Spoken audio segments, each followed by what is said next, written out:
Welcome, everybody, to Dead Talk Live. Today, we have a very special guest in Chad L. Coleman, who is starring in this upcoming season of Superman and Lois, which is premiering tonight, March 14th, on the CW network.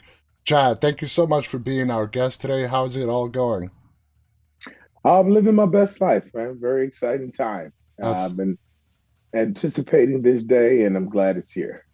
So let's get right to it. You have a lot of stuff going on. Your new movie, The Angry Black Girl and Her Monster, just premiered at South by Southwest.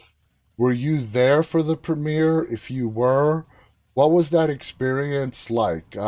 Just having your film being displayed at this huge film festival. Well, it was electrifying and an amazing experience. I'll never forget it. That was my first time at South by Southwest, and it was just phenomenal. Phenomenal movie. The director, Bomani J. Story, fantastic. Leia De Leon Hayes, amazing, and carrying that movie and being the lead. Uh, Denzel Whitaker's performance spectacular, and Keith Holiday and all the other kids. Yeah, it's just knock my socks off. It's got everything. It's It, got the it's a reimagining of the Frankenstein story through the eyes of a young black girl. exactly, and I actually have that in my notes here. Now, you play the character Donald, who is Yeah, Vicara's father. What can you tell us yes. about your character, Donald? He's a man suffering the loss of his son. He loves his family, and the senseless death of his son is he's grieving that loss and self-medicating with substance and and trying to get himself together and hold his family together. When you were presented with this script, whether the concept or you actually reading the entire script, what about it really stood out to you and made you really want to be a part of this project? The way he was able to juggle the social political overtones with the gore and how close he was able to kind of stick to what the original Frankenstein story did, and then just obviously the real power and reimagining it, not unlike Hamilton, Yeah. with Lin Manuel reimagining it. So I saw the real power and force in that choice, and it's just a powerful piece of art that doesn't let you off the hook in terms of what's going on in marginalized communities. Now, in The Angry Black Girl and Her Monster, for people that don't know, is this a horror movie? Is it a thriller? Is it a drama? What It's is a it horror exactly? movie. It's a horror It's a movie. horror movie, Okay, sure, a okay. horror movie. Would you classify it more like psychological horror or a little bit of both with blood, gore, and all that good stuff? Both, both. Okay. All right. Well, Got the that blood and gore. that definitely Yeah. sounds interesting. Now, your character struggling with your son's death, battling addiction. How did you get into the mindset to, you know, get into the mindset of this character and relate to him? I've had it in my family, and I've seen others face certain challenges, and I'm a father, and about it was just accessible and necessary challenge to show the vulnerability of an African American man, and that it's the challenges of trying to take care of your family, but dealing with loss and not knowing how to and grieving. And these are all things that are so far from stereotype that I applaud that. So it was a complex human being, and I got a few of those on my resume. So I'm not saying carbon copy. I'm just saying that I've lived on the block before, Yeah. and I have no issues with living on that block because we need to see the truth and the vulnerability. So Now, Leia plays Vicara, your daughter, who is sort of like the Dr. Frankenstein of this story, if I'm yeah, correct. Uh, that's right. how do you view her character? She's your daughter, she's your character's daughter. How do you view Vicara? Oh, Donald co-signs his daughter thinking outside the box and expressing her brilliance. He's for that, but he doesn't know the degree to which she's going. But yeah, no, he wants her to be a free thinker and explore all of that genius inside of her. Yeah, All right. Well, tonight's the big night, the season three premiere of Superman and Lois, premiering on the CW. You're joining the cast. Um, First off, are you excited to join the CW's DC comic superhero universe? big time, big time. This is just fun stuff. It's harkens back to the young boy and loving Superman and the ties to like Christopher Reeves and then Henry Cavill and uh It's an so iconic yeah, character. It's an iconic as character there you without go. any doubt. Now, you are listed Yeah. as playing Bruno Mannheim, a gang leader, sort of a gang head leader. What kind of character are we going to see in Bruno?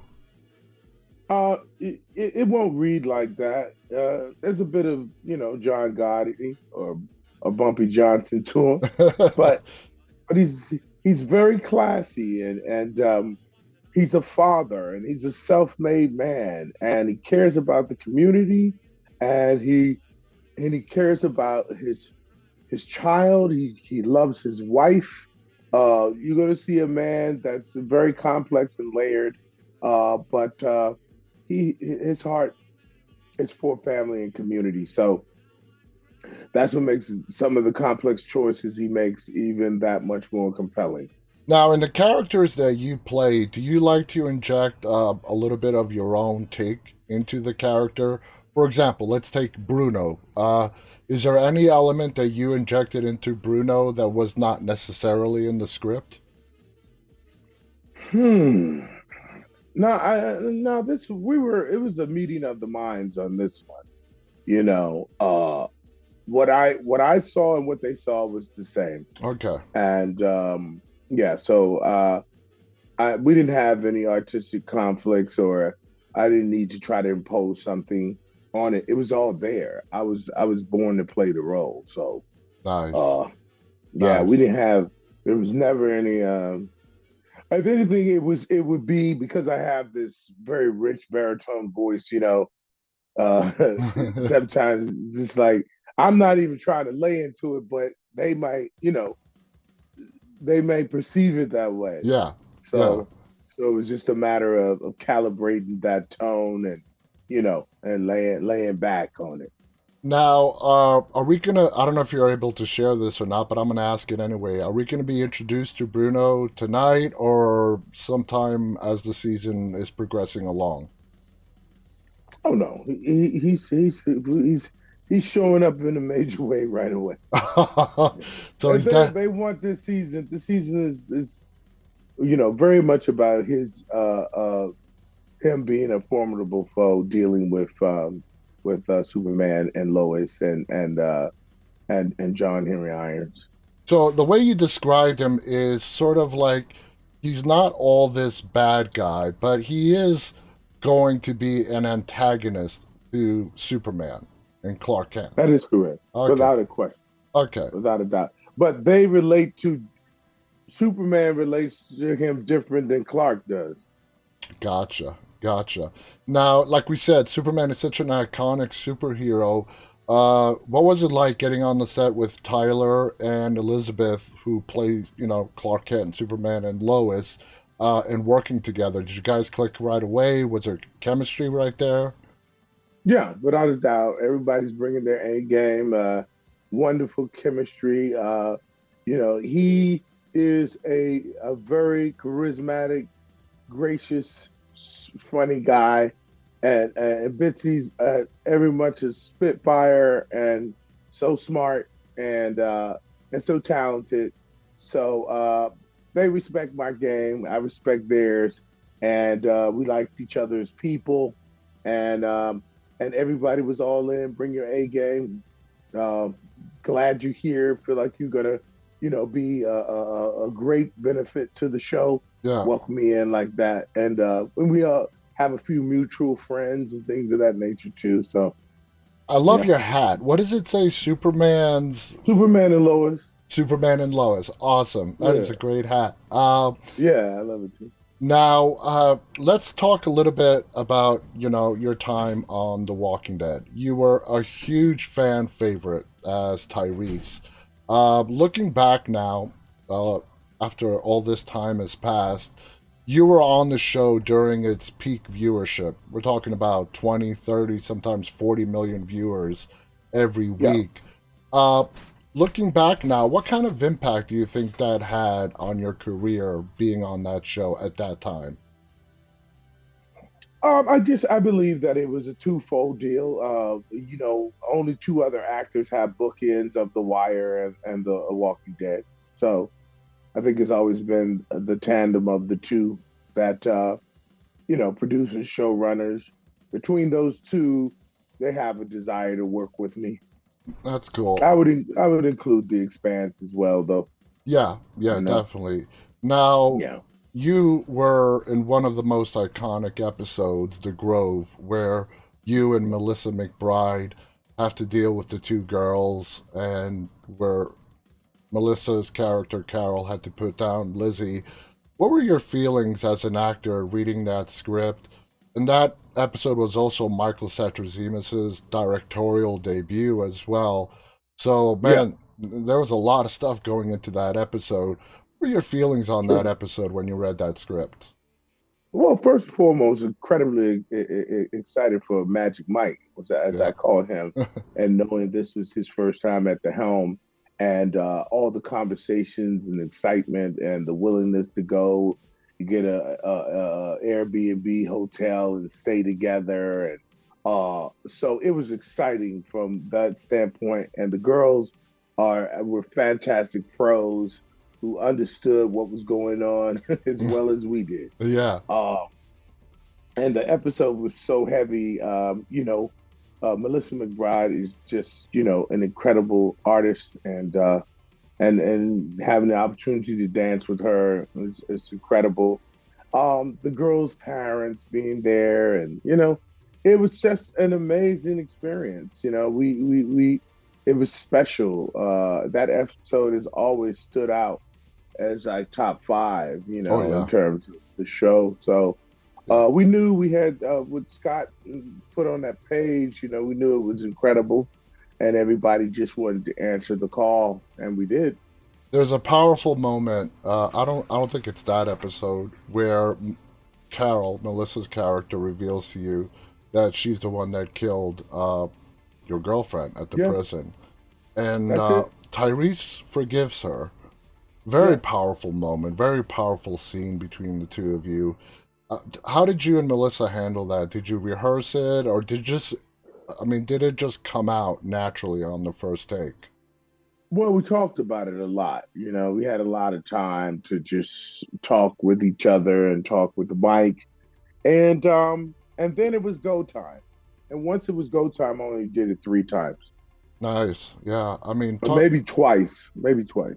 and we just went for it. The dynamic of that scene is very much in the present, in the moment. Yeah. It's all the heat is already there. So, Yeah. uh, You guys so nailed it. just being alive and not anticipating it, and where there needed to be certain level of stylized because of like the cut to the close up of the hand on the gun, Yeah.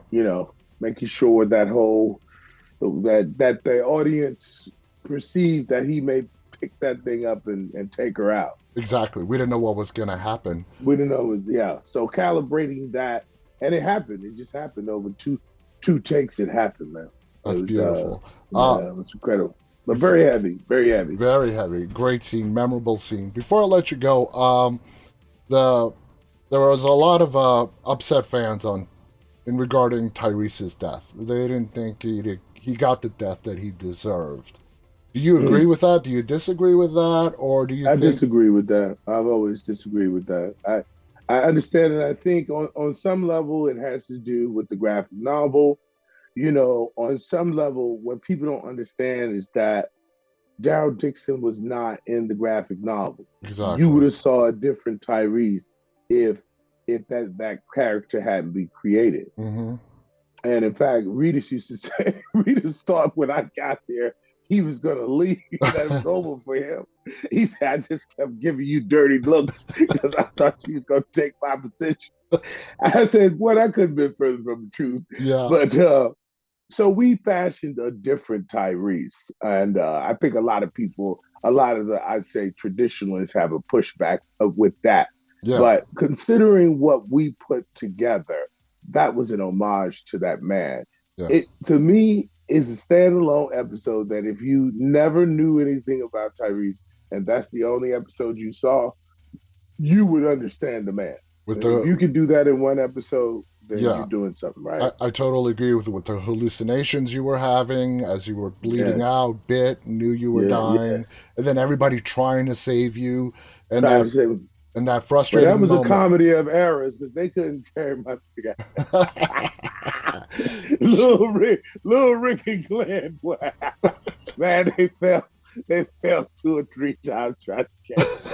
And I was like, yeah, that's right. I've carried the weight for so long that y'all trying to take care of me. I carried the like moral compass of the show and Yeah, trying to be a good person in spite of the madness. Well, y'all carry my big. carry my Yes, man. We had Chad. This has been a pleasure, man. Thank you so much for coming on here and fun. talking about your new movie. Again, the movie is called The Angry Black Girl and Her Monster. Superman and Yeah. Lois is premiering tonight, March Uh, 14th on the eight CW. o'clock, 7 Central. 8 o'clock, 8 p.m. Eastern, 7 Central. Make sure to check it out. Thank you to Chad. Thank you to our audience, those of you who are tuning in live, and those of you who will be watching this later on. On behalf of Chad L. Coleman and myself, stay safe and stay walking. Goodbye, everybody.